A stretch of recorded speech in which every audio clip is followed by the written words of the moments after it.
Count number 4 for Mwangi. Conflict of interest contrary to section 42(3) as read to section 48 of the Anti-Corruption and Economic Crimes Act of 2003.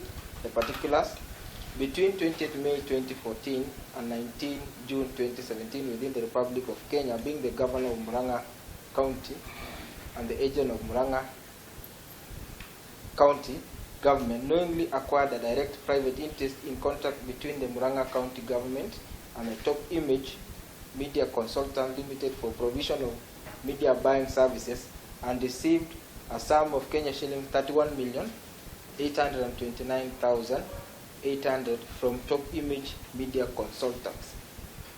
Your response? Not guilty. Count number 5 for Mwangi. David Solomon and value. The charge: money laundering contrary to section 3 as read with section 16 of the Proceeds of Crime and Anti-Money Laundering Act Cap 59 of Laws of Kenya. The particulars: between the 1st June of 2014 and 2nd September of 2014 within the Republic of Kenya, being the governor, directors of Top Image Consultants and Value Limited respectively entered into an agreement for the transfer of Kenya shillings 7,500,000 towards the purchase of plot number Nairobi block 83/14/309 located at Umoja Inako, plot number A238 sector 2 on account of monies unlawfully paid by the county government of Murang'a to Top Image Media Consultant Limited, whose effect was to disguise the source of the said money, while you jointly and severally ought to reasonably to have known that the same form part of the proceeds of crime. Your response? Not guilty. Don't know about such a fact. Not guilty. Solomon? Not guilty. Count number 6. Money laundering contrary to section 3 as read to section 16 of the Proceeds of Crime and Anti-Money Laundering Act Cap number 59B Laws of Kenya. The particulars: between 27 May of 2014 and 20th February of 2015 within the Republic of Kenya, being the governor, directors of the Top Image Media Consultant and Value respectively entered into an arrangement for transfer of Kenya shillings 4,500,000 towards the purchase of 2 houses, that is Batian 4 and Nelion 88, through the Milima Kenya Homes on account of monies unlawfully paid by the county government of Murang'a to Top Image Media Consultant Limited, whose effect was to disguise the source of the said money, while you jointly and severally ought to reasonably have known that the money formed part of the proceeds of crime. Your response? Not guilty. Don't own such a house. Not guilty, Your Honor. Not guilty. Now, count number 7.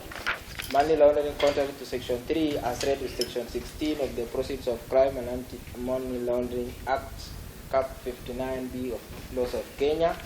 The particulars: between 27 January 2015 and 30th December 2015 within the Republic of Kenya, being the governor, directors of Top Image Media Consultant and Value Limited respectively entered into an arrangement of transfer of Kenya shillings 3,700,000 towards the purchase of 13 acres of LR number Mwiga Kungare block 2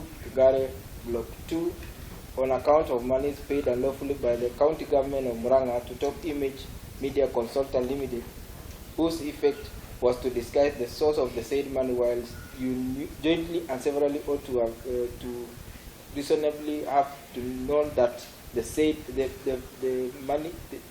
form part of the proceeds of crime. Your response? Not guilty. Don't own such a parcel of land. Not guilty, Your Honor. Not guilty, Your Honor. Count number 8. Money laundering contrary to section 3 as read to section 16 of the Proceeds of Crime and Anti-Money Laundering Act 15 September 2015 within the Republic of Kenya, being the Governor of Murang'a County, Directors of Top Image Consultants and Value View Limited respectively entered into an arrangement to transfer of Kenya shilling 600,000 towards the payment for the boreholes blasting in the property number LR number Mwiga Tungare Block 2 Tungare 2 on accounts of monies paid unlawfully to the county government by the county government of Murang'a to Top Image Media Consultant Limited, whose effect was to disguise the source of the said money, while you jointly and severally ought to reasonably have known that the money, the same, formed part of the proceeds of crime. Your response?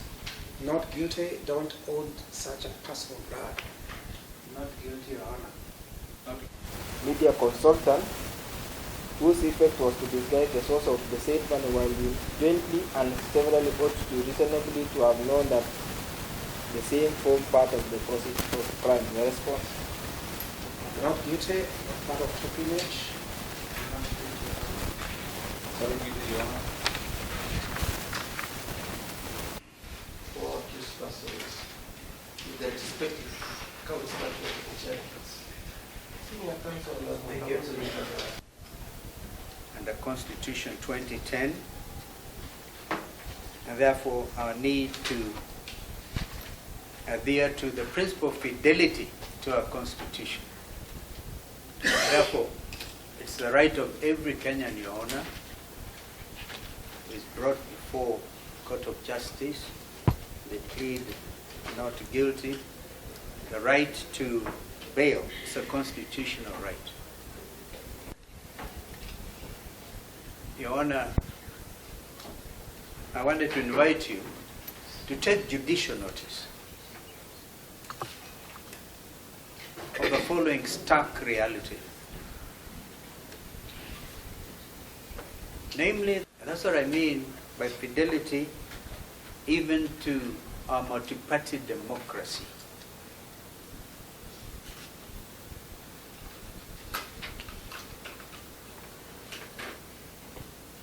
I talk of judicial notice, Your Honor, because the process of national dialogue which took place at Bomas is undergoing the necessary parliamentary procedures, and the matter of fidelity to a multi-party democracy was heavily canvassed during those consultations.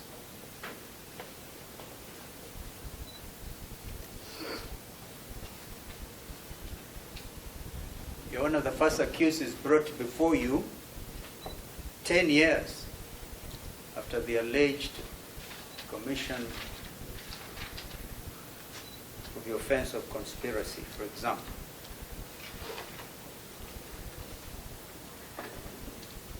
Therefore, we invite you to take judicial notice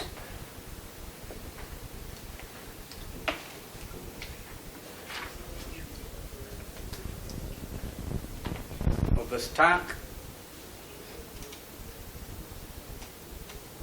possibility of political persecution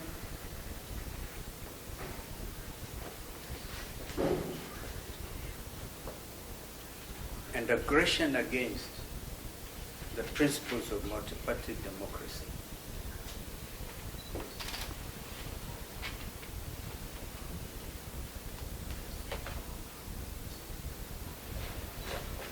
As a member, as the leader of Osawa political party, he is also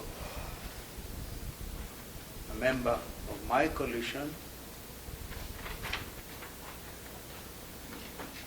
Azimio la Umoja, One Kenya.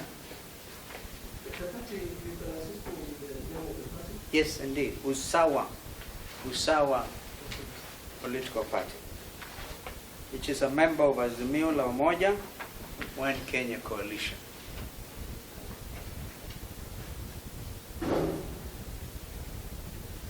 And aggression against any member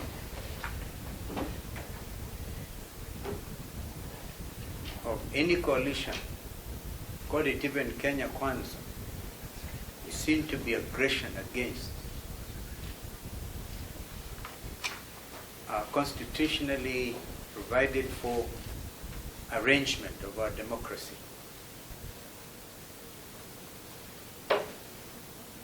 Members of that coalition are in court today. The deputy leader of ODM, the Honorable Wycliffe Paranya, the Honorable Eugene Wamalwa, the leader of DAP Kenya,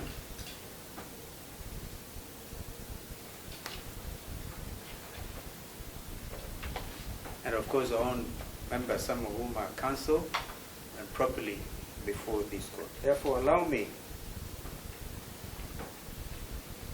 Your Honor, to invite Counsel Tengwa Njiru to prosecute along with Counsel Wilfred Nyamu to prosecute the matter of application for bail.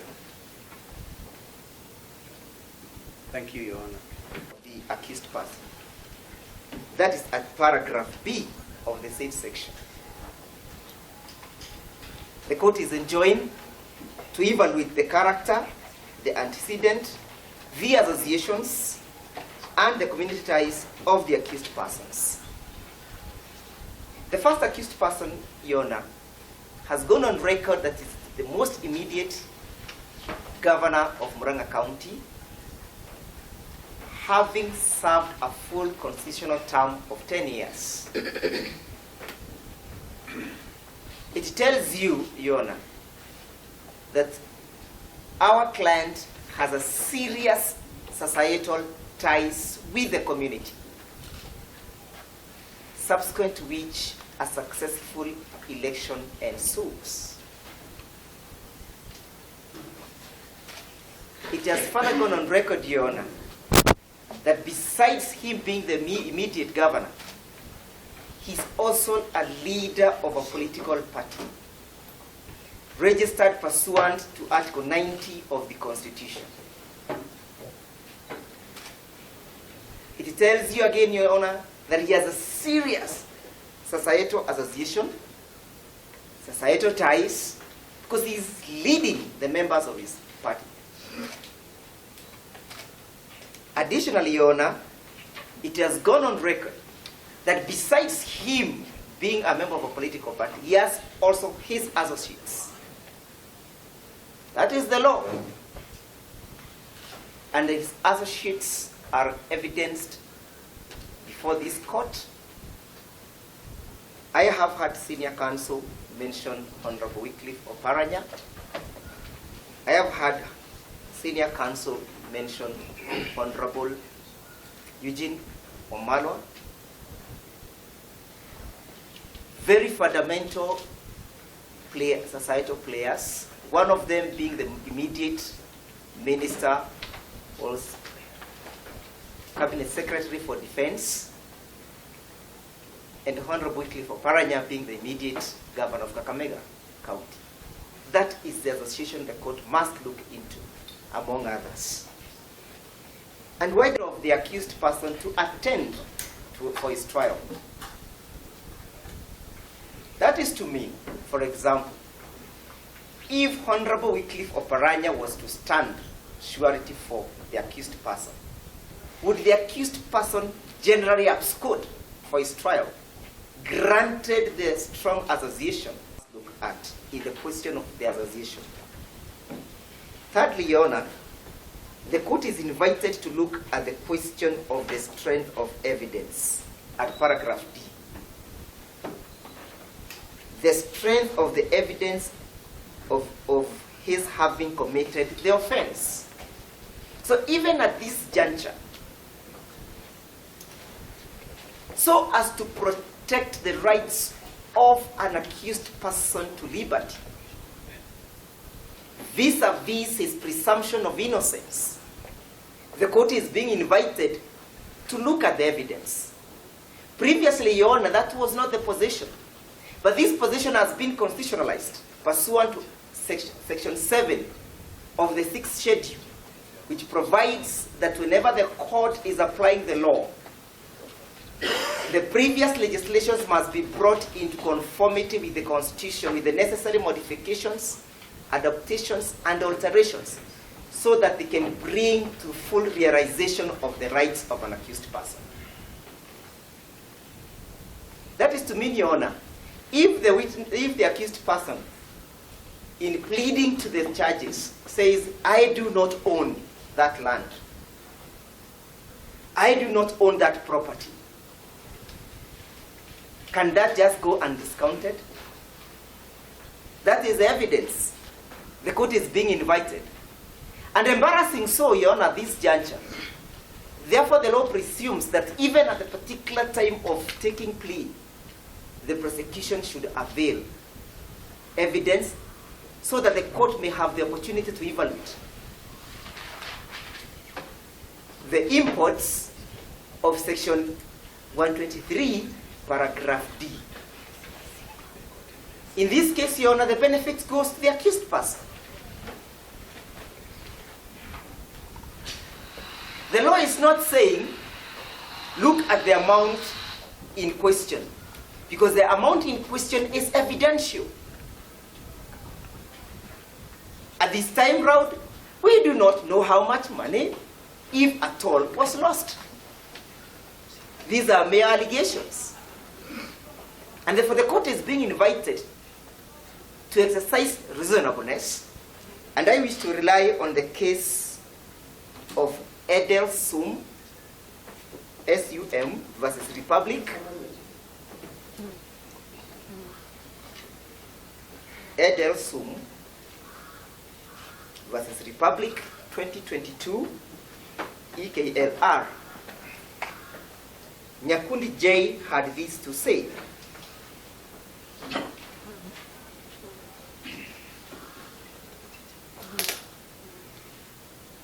That in reviewing the board and So, the submissions, I believe it for good order. I can also make submissions, then the state responds. Is there which party are you representing? My Lord, I am representing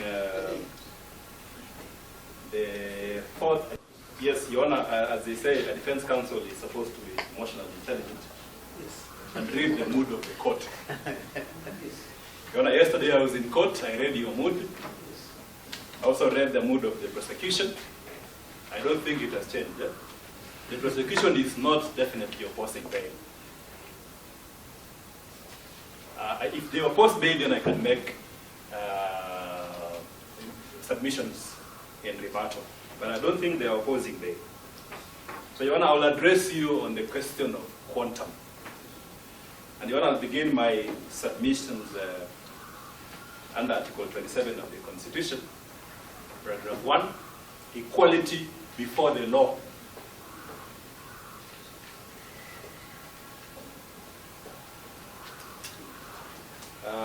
And, Your Honor, based on what was submitted by my colleague, at this point, you can slightly look at the evidence. Slightly. And, Your Honor, there's a document I wanted you to have a look at as you consider the question of bail, just a one-pager document. Your Honor, my client has been charged also as a director. If you look at this most substantive count, Your Honor, count 3, as a director of Top Image Consultants Limited. Your Honor, a fellow director of Top Image Consultants Limited, the dominant director, Jen Wanjiru Mbuthia, the principal director, was released yesterday on a cash bail, on a bond of 10 million surety, similar amount, and a cash bail of 4 million.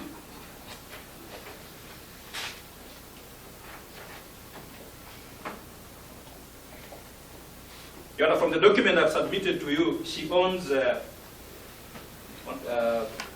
700 ordinary shares.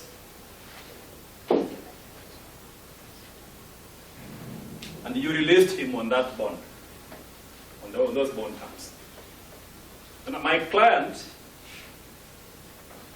owns 300 ordinary shares. Your Honor, there is a requirement that you also ought to consider. That's why I said I've read your mood. The seriousness of the charges. As a bail term, bail condition. So on this one as well, Your Honor, I'm urging you to look at this document to demonstrate on paper, from a mental perspective, some sort of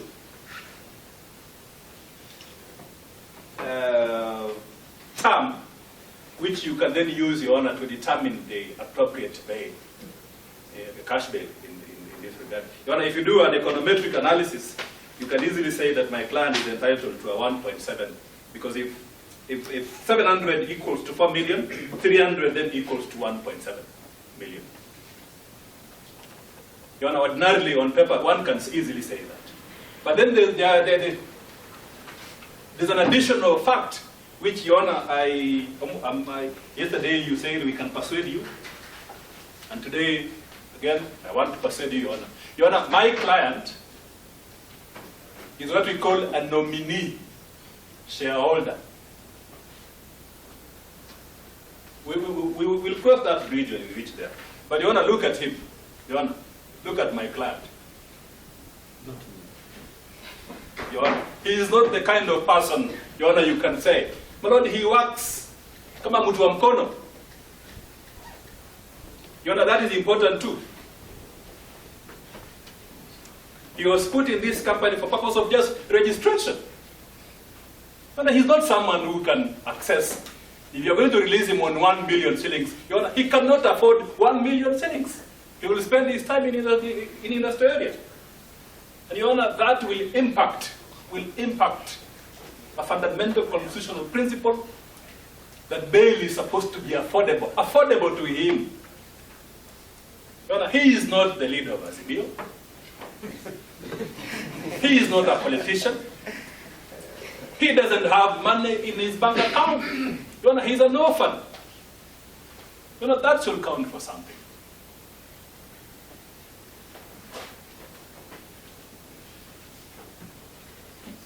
You know, my persuasion is that you release him on a cash bill of 500,000. That's what the relatives have managed to raise. You know, any other amount, he will simply go to industrial area. Remand to await his trial. You know, so I've addressed you on the question of quantum, so, which and I've made proposals just like yesterday. You know, I'm very candid on this. Because I believe you want a bail condition, the quantum of bail shall be something which the accused person can afford. But if it is too high, this accused person will definitely not afford. And that is the reason why. These are no paper shareholder. And later on we will leave evidence to that effect. In terms of residence,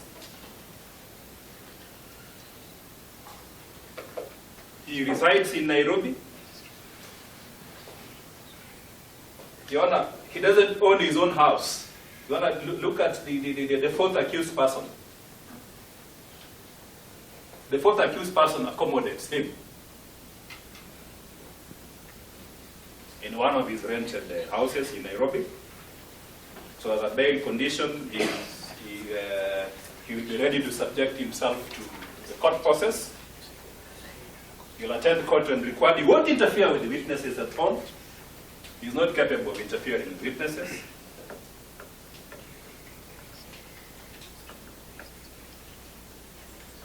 And he doesn't have a passport, Your Honor. So you cannot issue, he can submit his ID. You cannot issue the requirement that he submits his passport in court as part of the bail terms, but he can submit his national identity card.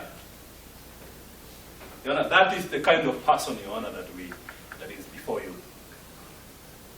It's not this magnificent, pompous individual who is powerful, no.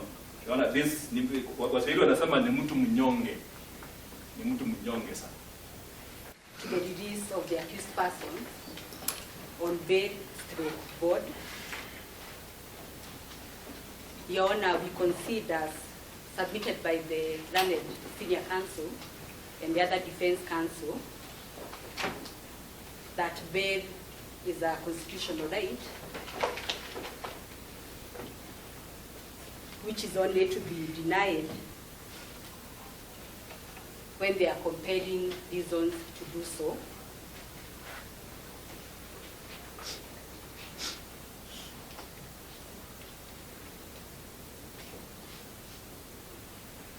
Your Honor, in this particular case, we pray that you release the accused persons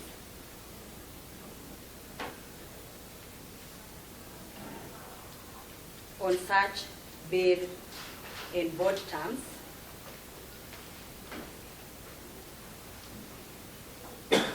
guided by the bail and board policy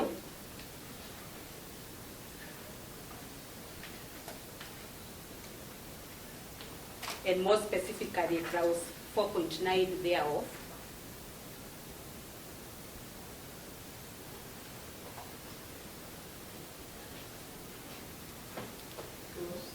clause 4.9 thereof, that will ensure that the accused person attend court without fail unless with the leave of the honorable court. Yes, Your Honor, part of the terms and conditions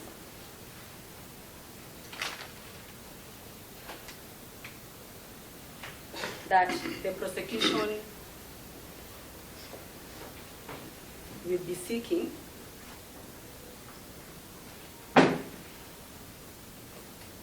is that when granting bail, this honorable court takes into account the seriousness of the offenses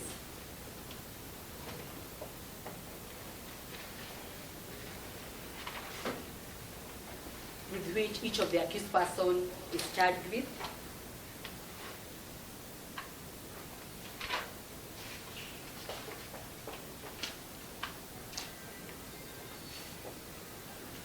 Your Honor, it's our submission that the offenses are serious, and we urge this honorable court to grant terms that are commensurate to the charges.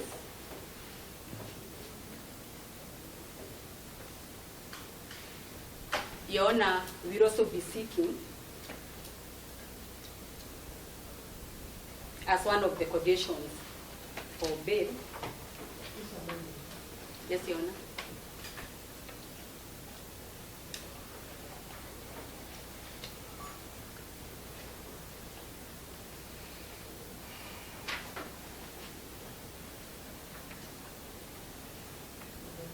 We'll also be seeking as one of the conditions for bail that each of the accused persons who have a passport with them, who have applied for a passport and have it, deposits the same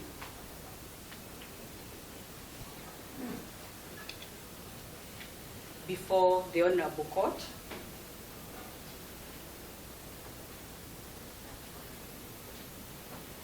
And to only leave the jurisdiction of the court with the leave of the honorable court.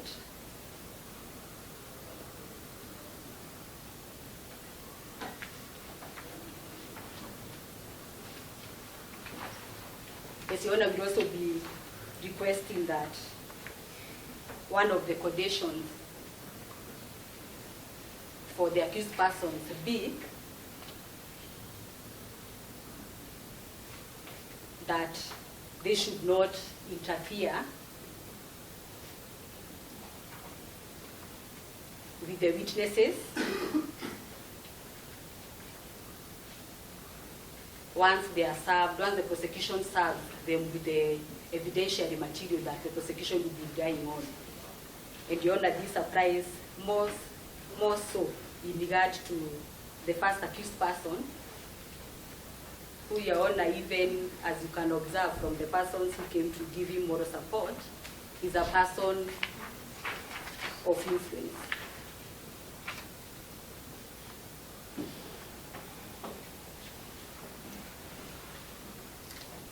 And Your Honor, in regard to the other issues which were raised by counsel, I wish to only comment on one issue, which is on the issue that the charges before court were brought out of political consideration. Your Honor, it is my submission that there was no such thing. The court should return to come up with a ruling on the issue of bail and the conditions given the elaborate but lengthy submission that counsels you have made. So we agree, we reconvene at 2:30 for that decision. Meanwhile, accused persons, you will be remanded in custody, awaiting that particular ruling. So we adjourn. Yes. Powers, correct? So they know we are to take. Let us not argue about that one. I've already made a decision about that one.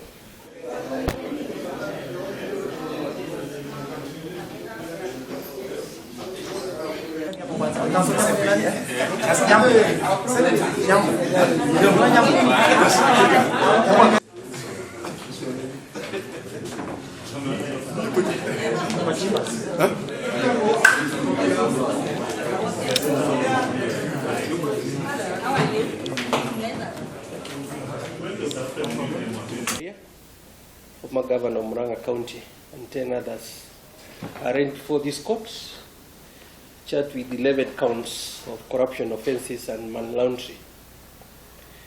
The charges arise from an alleged unlawful contract for the provision of media buying services awarded to Top Image Media Consultants Limited by the Murang'a County government, amounting to a sum of 351,097,491 and 15 cents.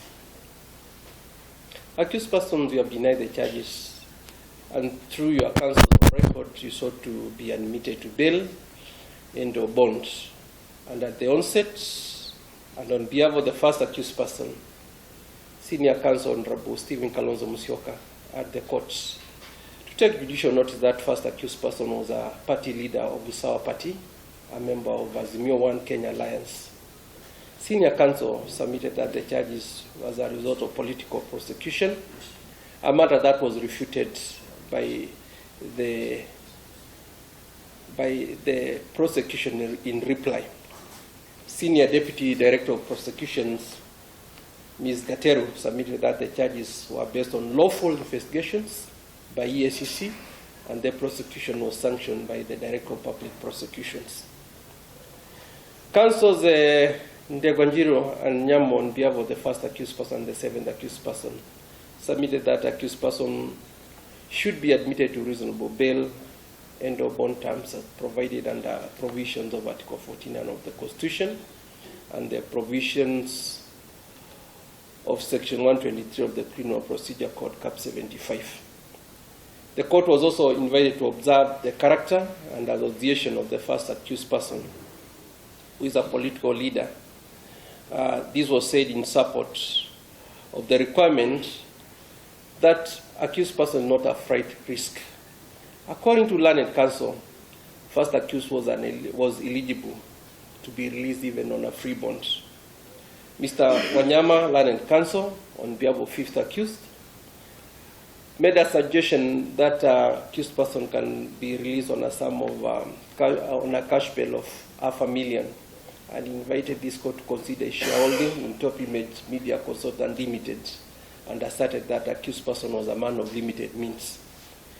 Prosecution, although not opposed to the release of accused person on bail and/or bond, this court considered the charges and proposed the following condition to be imposed upon accused persons: that the accused persons to deposit their travel documents with the court and accused person to be barred from traveling outside the jurisdiction of this country without prior leave of the courts, and that accused persons were barred from contacting or interfering with the witnesses. Learned Counsel Mr. Wanyama, on behalf of the fifth accused person, did not have any, on behalf of the fifth accused person, informed the court that the client did not have any traveling documents and that he was not opposed to the condition requiring that the accused person seek leave of the court before traveling abroad. For the first accused person, learned counsels Mr. Ndegwanjiro and Mr. Nyamu strenuously opposed the condition number 1 and 2, that the conditions on traveling and depositing their travel documents for the first accused person. It was contended that the conditions were a violation of the first accused person rights under Article 49 of the Constitution, and a limitation that was not permissible under the provisions of Article 24 of the Constitution. Learned counsels on behalf of the first accused person submitted that he was a political leader and a position that required him to travel frequently out of the country, and therefore the conditions sought by the prosecution were an unlawful limitation to his liberty. The relevant law applicable to right to bail and bond is provided under Article 49, 1H of the Constitution, as well as Section 123A of the Criminal Procedure Code, Section 123 of the Criminal Procedure Code. I will not read it, it's there in the ruling, and we all know about it.